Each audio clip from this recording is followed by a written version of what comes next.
A very good morning to all of you present here.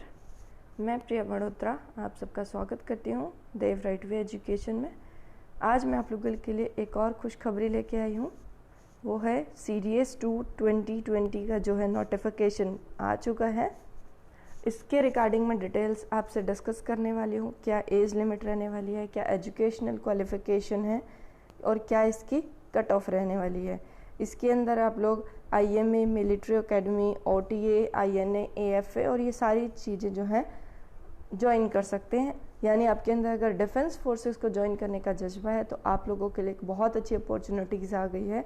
जहां इस pandemic time में हर कोई ये सोच रहा है कि हाँ नहीं जॉब्स निकल रही हैं, बट आप लोगों को पॉजिटिव रहना है। माहौल बेशक नेगेटिव है बट आप लोगों को हमेशा पॉजिटिव रहना है और अपनी स्टडीज़ पे ध्यान रखना है। इसके अंदर जो टोटल वैकेंसीज है स्टूडेंट्स वो है 344 और इसकी लास्ट डेट जो रहने वाली है वो है 25 अगस्त। यानी 25 अगस्त से पहले आप लोगों ने इसका फॉर्म जो है फिल कर देना है। इसके लिए मैं डिस्कस करती हूँ क्या क्या क्वालिफिकेशन चाहिएगी आप लोगों के साथ। So let's get started. ये देखिए ये कल ही नोटिफिकेशन आया, 5 अगस्त की जो है इसकी डेट है। आगे देखते हैं। इसको आपको अप्लाई कहाँ पे करना है, upsc.nic.in इस वेबसाइट पे जाना है और आपके ID प्रूफ के साथ कोई भी ID प्रूफ जैसे आधार कार्ड हो गया, वोटर कार्ड हो गया, पैन कार्ड हो गया, पासपोर्ट हो गया या फिर ड्राइविंग लाइसेंस या फिर कोई भी फ़ोटो ID कार्ड आपके पास इशू हो स्टेट या सेंट्रल गवर्नमेंट से रिलेटेड, उसके थ्रू आप इस फॉर्म को अप्लाई कर सकते हैं। और यही जो ID कार्ड है आपको SSB टाइम पे भी रिक्वायर्ड रहेगा।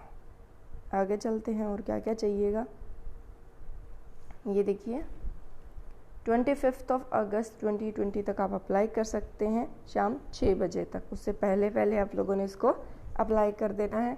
इन केस अगर आपको लगता है कि अभी आपकी प्रिपरेशन नहीं है तो UPSC जो है आपको एक चांस देती है अपना फॉर्म विड्रॉ करने का, और वो चांस आपको कब मिलेगा, 1 9 मंथ 2020 से और 7 तक आप लोग इसको विड्रॉ कर सकते हैं। यानी 1 सितंबर से लेके 7 सितंबर तक शाम 6 बजे के बीच में आप लोग अपना फॉर्म अगर चाहते हैं तो वापस ले सकते हैं, बिकॉज इसमें अटेम्प्ट का चक्कर रहता है।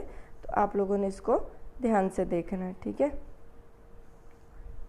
UPSC जो है कोई एडमिट कार्ड आपके घर पे नहीं भेजेगी, ऑनलाइन ही आप लोगों को रजिस्ट्रेशन नंबर के थ्रू एडमिट कार्ड जारी कर दिए जाएंगे, जैसे बाकी एक कॉम्पिटिटिव एग्ज़ाम्स के रिगार्डिंग रहता है। तो आप लोगों ने उसको लॉगिन करके अपना एडमिट कार्ड निकाल लेना है और उसके ऊपर जो भी मेंशन होगा आपका सेंटर वगैरह वहाँ पहुँच जाना है रिक्वायर्ड टाइम पे। इसके अंदर नेगेटिव मार्किंग रहती है क्वेश्चन पेपर के अंदर, और ये जो पेपर रहता है बच्चों सबसे, और UPSC के बारे में आप लोगों को पता है कि वो हमेशा ऑफलाइन एग्ज़ाम जो है वो कंडक्ट कराती है।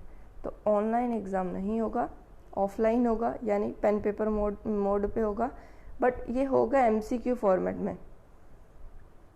जैसे OMR सीट आती है उसके अंदर आप लोगों को फिल करने होंगे गोले, ऐसे गोले बने होंगे सर्कल टाइप ABCD। इन ऑप्शंस में से आप लोगों को चूज़ करना है, जो भी ऑप्शन होगा उसको आपने फिल कर देना। और इसके लिए आप लोगों को सिर्फ ब्लैक पेन बोला गया है, इसके अलावा कोई और पेन जो है अलाउड नहीं है, ब्लैक बॉल पेन। आगे चलते हैं और क्या क्या है। ये देखिए इसमें वैकेंसीज, आपका जो एग्ज़ाम होने वाला है that will be held on 8 November this year. 8 नवंबर 2020 को आपका जो है एग्ज़ाम कंडक्ट होगा। तो आप लोगों के पास लगभग 80 डेज़ हैं। इन 80 डेज़ में जी जान लगा दीजिए इस एग्ज़ाम को क्रैक करने के लिए। अगर आप लोग चाहते हैं कि हम आपकी इसमें हेल्प करें तो मैं आगे आप लोगों को डिस्कस करूँगी कि कैसे हम लोग आपकी इसमें हेल्प करने वाले हैं। ये देखिए ये है इंडियन मिलिट्री एकेडमी यानी आर्मी, उसके अंदर आपकी वैकेंसी है 100, नेवी के अंदर है 26 और एयरफोर्स एकेडमी के अंदर है 32, और OTA मैन के लिए जो है वो 169 और OTA वुमेन के लिए जो है 17। मतलब इस वाले एग्ज़ाम के अंदर गर्ल्स जो हैं सिर्फ ये वाली पोस्ट के लिए अप्लाई कर सकती हैं। और बॉयज़ जो हैं ये जितनी भी वैकेंसीज़ हैं इन सारी वैकेंसीज़ के लिए बॉयज़ जो हैं अप्लाई कर सकते हैं। ठीक है, ये सिर्फ 17 को छोड़ के बॉयज़ के लिए ये वाली हैं और गर्ल्स के लिए सिर्फ ये वाली। आगे चलते हैं। इसके अंदर NCC सर्टिफिकेट होगा कुछ स्टूडेंट्स के पास, वो इसमें बहुत हेल्पफुल रहने वाला है। सेंटर ऑफ एग्जामिनेशन आप लोगों के ये रहने वाले हैं, अगरतला, अहमदाबाद, इसको आप लोग देख लीजिए। जो भी आप लोगों के आसपास पड़ता है वही आपको फॉर्म में फिल कर देना है। ठीक है, ये चॉइस इस हिसाब से रहेगी जो पहले आएगा, यानी फर्स्ट अप्लाई फर्स्ट अलॉट। मतलब अगर आप लोग लेट करते हैं एग्ज़ाम फॉर्म फिल करने में, अगर सीट नहीं बचती है तो आपको किसी और जगह पे भी एग्ज़ाम के लिए बुलाया जा सकता है। इसलिए जितना जल्दी हो सके इस फॉर्म को अप्लाई कर दीजिए। बाकी एलिजिबिलिटी में वही है, एक तो आपको सिटीज़न होना चाहिए इंडिया का, और ये आपका जो है एज क्राइटेरिया है, एज लिमिट जो रहने वाली है IMA के लिए, यानी मिलिट्री एकेडमी के अंदर। इसमें क्या रहेगा, अनमैरिड मेल कैंडिडेट्स हो सकते हैं और उनको इस डेट से लेके 2 जुलाई 1997 से 1 जुलाई 2002 के बीच में उनकी एज जो है वो लाई करनी चाहिए। ठीक है, नेवी के लिए अनमैरिड मेल कैंडिडेट्स होने चाहिए और उनकी डेट ऑफ बर्थ भी जो है इसी कैटेगरी के अंदर लाई करनी चाहिए।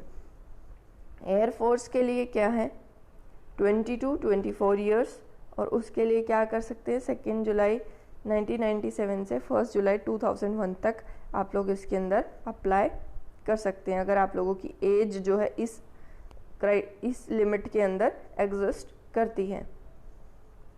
आगे चलते हैं। अगर आप लोग कमर्शियल पायलट लाइसेंस है आप लोगों के पास जहाज उड़ाने के लिए, उनको जो एज रिलैक्सेशन है वो मिलेगी। उनके लिए 26 ईयर्स तक है। उनकी जो एज जो है वो किस किस के बीच में होनी चाहिए, 2 जुलाई 95 से लेके 1 जुलाई 2001 तक। अगर इसके बीच में उनकी एज जो है वो लाई करती है तो वो अप्लाई कर सकते हैं एयरफोर्स एकेडमी के अंदर। उनको आगे फाइटर पायलट के लिए ट्रेनिंग दी जाती है। आगे चलते हैं। ये OTA SSC मैन के लिए है। SSC का मतलब होता है शॉर्ट सर्विस कमीशन, मतलब फुल टाइम नहीं होती है ये। 10 to 14 ईयर्स तक आपका टेन्योर रहता है।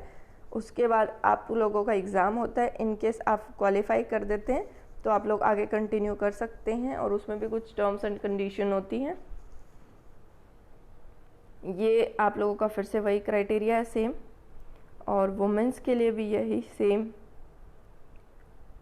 इसके अंदर विडोज़ जो हैं या फिर डाइवोर्स जिनका हो चुका है वो लोग भी अप्लाई करते हैं, अगर इसी एज कैटेगरी के अंदर वो लोग लाई करते हैं। ठीक है, और क्या चाहिएगा इसके अंदर मैं बता देती हूँ। ये देखिए, एजुकेशनल क्वालिफिकेशन क्या चाहिए। बेसिक जो रहेगी, मिलिट्री एकेडमी के लिए डिग्री होनी चाहिए, नेवी के लिए इसके अंदर डिग्री होनी चाहिए, इंजीनियरिंग के अंदर, और एयरफोर्स एकेडमी के अंदर आपकी डिग्री होनी चाहिए। उसके साथ फिजिक्स या मैथ होना, फिजिक्स और मैथ जो है दोनों चीज़ें होनी चाहिए +2 लेवल पे, या फिर आपके पास बैचलर ऑफ इंजीनियरिंग होगा तो ऑटोमेटिकली आपके पास फिजिक्स और मैथमेटिक्स ऑलरेडी होगा। ठीक है, तो ये आप लोगों के लिए हो गया। आगे बात करते हैं OTA के लिए। OTA में भी वही आप लोगों की बेसिक जो है ग्रेजुएशन होनी चाहिए। इसके अंदर फ़ीस कितनी रहती है, फ़ीस जो रहती है बॉयज़ के लिए वो रहती है 200 रुपीज़, और इसके अंदर फीमेल कैंडिडेट्स और SC ST के कैंडिडेट्स, सारी की सारी फीमेल्स और जो भी SC ST के बॉयज़ हैं उनके लिए फ़ीस कोई भी नहीं है, 0 फीस है। तो आप लोगों को मेरे हिसाब से इस फॉर्म को अप्लाई कर देना चाहिए। अगर आप लोगों के भी अंदर जज्बा है, जुनून है एक आर्मी में या फिर नेवी में या फिर एयरफोर्स में जाने का, अपना हुनर दिखाने का, देश की सेवा करने का, नेशन को सर्व करने के लिए। आगे चलते हैं। वही है, इसमें अप्लाई कैसे करना है ये सारी चीज़ें हो गई हैं। आगे हम डिस्कस कर देते हैं। ये डेट्स भी हो चुकी हैं। अब हम डिस्कस कर लेते हैं इसका सिलेबस क्या रहने वाला है और क्या इसकी स्कीम रहने वाली एग्ज़ामिनेशन की। ये रिटन एग्ज़ाम होगा MCQ फॉर्मेट में। इसके अंदर जो मिलिट्री एकेडमी है, नेवल है और एयरफोर्स है, उनके लिए यानी बॉयज़ के लिए ये वाला सिलेबस रहने वाला है, जिसके अंदर आपका इंग्लिश जो है वो ड्यूरेशन रहेगी 2 आवर्स और 100 मार्क्स की। जीके जो है वही सेम 2 घंटे का 100 नंबर आएंगे। और एलिमेंट्री मैथमेटिक्स जो है उसके अंदर भी 2 आवर्स आप लोगों के लिए ड्यूरेशन रहने वाली है और मैक्सिमम मार्क्स जो है 100 रहने वाले हैं, यानी टोटल 300 का आपका जो है ये एग्ज़ाम होने वाला है। अगर मैं बात करूँ OTA की, जिसके अंदर कुछ बॉयज़ और कुछ गर्ल्स का था, SSC यानी शॉर्ट सर्विस कमीशन के लिए, उनके लिए मैथ्स जो है वो यहाँ से निकल जाएगा।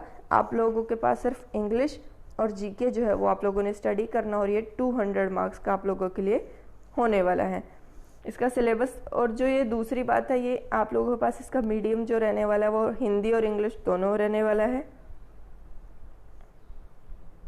ये देखिए टेक्स्ट बुक का जो आपका सिलेबस रहने वाला, यानी जो एग्ज़ाम होगा वो हिंदी और इंग्लिश दोनों लैंग्वेज में आपको देखने को मिलेगा। MCQ फॉर्मेट में वही है। ये आप लोगों का सिलेबस है। जीके के अंदर वही हिस्ट्री, पॉलिटी, ज्योग्राफी, साइंस सब पढ़ना आप लोगों ने। करंट अफेयर्स मेनली जो आते हैं। और UPSC का जीके हर किसी को पता है कितना वास्ट होता है, तो आप लोगों को अच्छे से प्रिपेयर करना है। लास्ट 1 ईयर का जो करंट अफेयर्स है उसको बिल्कुल अच्छे से कर लेना है। उसके अंदर अपॉइंटमेंट क्या है, अवार्ड्स क्या हैं और स्कीम क्या क्या रही हैं गवर्नमेंट की, वो सारी चीज़ें आप लोगों ने बहुत अच्छे से कर लेनी है। और स्पोर्ट्स रिलेटेड न्यूज़ भी जो है आप लोगों ने कर लेनी। मैं ज़्यादा टाइम ख़राब ना करते हुए आप लोग को ये PDF सेंड कर दूँगी, आप लोग इसको अच्छे से देख लेना। उसके बाद जब भी आपको एग्ज़ाम क्वालिफाई हो जाता है, आप लोगों को SSB के लिए बुलाया जाता है। जब ये सब हो जाएगा तो इसको हम नेक्स्ट जब आएगा आपके पास SSB का टाइम, उस टाइम पे इसको डिस्कस कर लेंगे। So thank you so much students. एक और चीज़ जो स्टूडेंट्स को अट्रैक्ट करती है वो रहती है सैलरी। वैसे तो इस वाले डिफेंस फोर्सेस के अंदर स्टूडेंट्स को जो सबसे ज़्यादा अट्रैक्ट करती है वो है यूनिफॉर्म। बट आप लोग जो है जब आप लोग रिक्रूट हो जाओगे तो एज अ लेफ्टिनेंट जो है आप इसमें रिक्रूट होगे और आपका जो लेवल रहेगा लेवल 10 रहेगा और आपका पे जो रहेगा 56,100 से लेके 1,77,500 तक आपका जो है पे रहने वाला है, यानी सैलरी रहने वाली है। और इसके अंदर कुछ डियरेंस अलाउंसेस, MSP और ये सब ऐड करके टोटल जो आपकी रहने वाली है starting salary that should be 70,000 plus.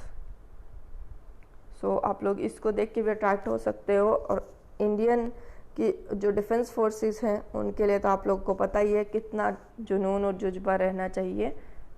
सो मिलते हैं नेक्स्ट वीडियो में। आप लोगों के लिए ऐसे ही अपडेट्स मैं लेके आती रहूँगी, तो सब्सक्राइब कर लीजिए देव राइट वे एजुकेशन चैनल को। और इस पे आप लोगों को आगे आने वाले टाइम में सारे सब्जेक्ट्स की वीडियो भी देखने को मिलेगी जो आपकी स्टडी में हेल्प करेंगी, जैसे कि इंग्लिश हो गया या फिर उसके साथ साथ जीके हो गया। ये सारी चीज़ें आप लोगों से डिस्कस कर ली जाएंगी। मिलते हैं नेक्स्ट वीडियो में। Bye bye, thank you.